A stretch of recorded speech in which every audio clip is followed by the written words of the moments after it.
Shalom, selamat pagi saudara yang terkasih. Selamat datang kembali dalam program Renungan Pagi Spiritual Life. Saudara, perenungan kita pagi ini akan terambil dari Wahyu pasal 14 ayat 14-20 dengan judul perikop Tuaian di Bumi. Demikian firman Tuhan. Dan aku melihat sesungguhnya ada dua awan putih dan di atas awan itu duduk seorang seperti anak manusia dengan sebuah mahkota emas di atas kepalanya dan sebilah sabit tajam di tangannya. Maka keluarlah seorang malaikat lain dari bait suci dan ia berseru dengan suara nyaring kepada dia yang duduk di atas awan itu. Ayunkanlah sabitmu itu dan tuailah, karena sudah tiba saatnya untuk menuai, sebab tuaian di bumi sudah masak. Dan ia yang duduk di atas awan itu mengayunkan sabitnya ke atas bumi dan bumi pun dituailah. Dan seorang malaikat lain keluar dari bait suci yang di sorga, juga padanya ada sebilah sabit tajam. Dan seorang malaikat lain datang dari mesbah, ia berkuasa atas api dan ia berseru dengan suara nyaring kepada malaikat yang memegang sabit tajam itu, katanya, ayunkanlah sabitmu yang tajam itu dan potonglah buah-buah pohon anggur di bumi, karena buahnya sudah masak.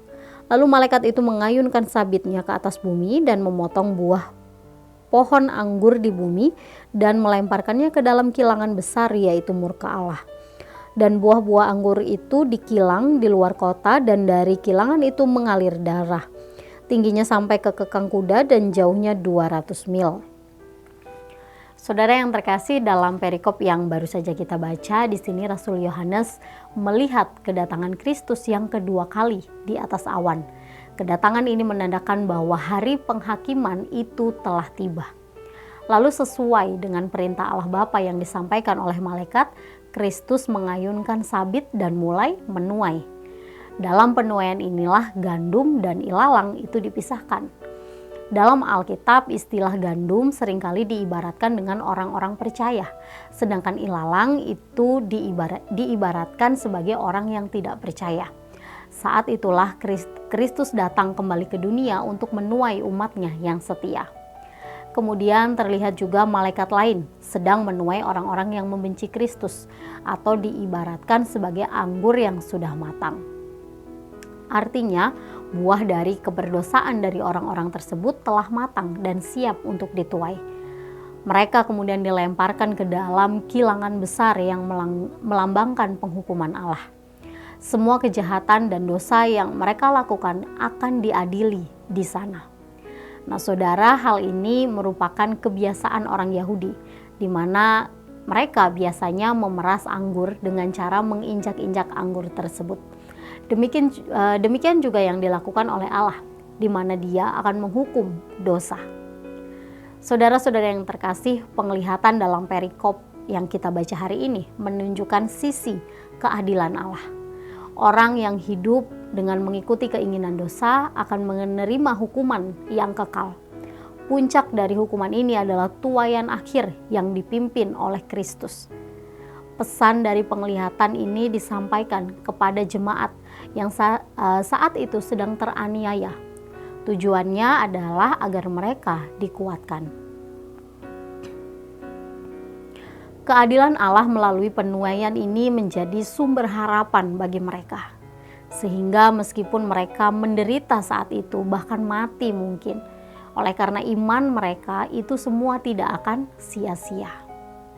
Saudara-saudara yang terkasih, gambaran tentang Kristus yang seringkali kita lihat sekarang mungkin terlihat berbeda dengan apa yang digambarkan dalam perikop yang kita baca tadi.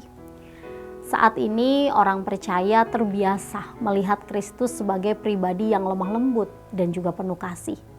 Memang hal ini tidak sepenuhnya salah, tapi kita juga tidak boleh mengabaikan sisi otoritas atau ketegasan atau keadilan dari Kristus.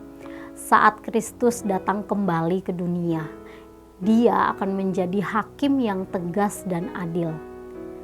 Saudara, dengan melihat fakta ini, mari kita koreksi diri kita dan perbaharui kembali komitmen kita untuk tekun, taat, dan setia kepada Allah. Sehingga saat Kristus datang kelak kedua kali, kita akan tergolong sebagai orang-orang yang layak untuk hidup bersama Allah di dalam kekekalan. Saudara, mari kita mengambil waktu sejenak untuk merenungkan firman Tuhan yang baru saja kita dengar. Saudara, mari renungkanlah bagaimanakah kehidupan saudara saat ini. Siapkah saudara jika saat ini Kristus datang kembali ke dunia sebagai hakim yang adil? Jika saudara merasa belum siap karena belum bisa meninggalkan dosa-dosa yang saudara lakukan, maka mari datang kepada Allah di dalam doa. Mari meminta pertolongan Roh Kudus agar saudara mampu meninggalkan semua dosa tersebut dan hidup benar sesuai dengan kehendak Allah.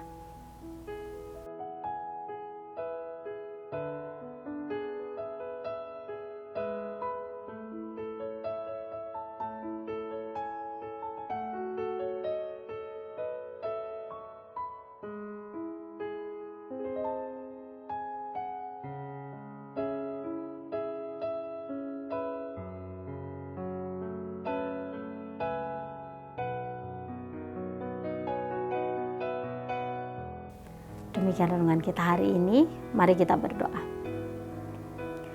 Ya Allah Bapa di surga, kami mengucap syukur untuk kasih-Mu, kebaikan-Mu dalam hidup kami. Terima kasih Tuhan untuk hari baru yang Tuhan izinkan kami jalani hari ini.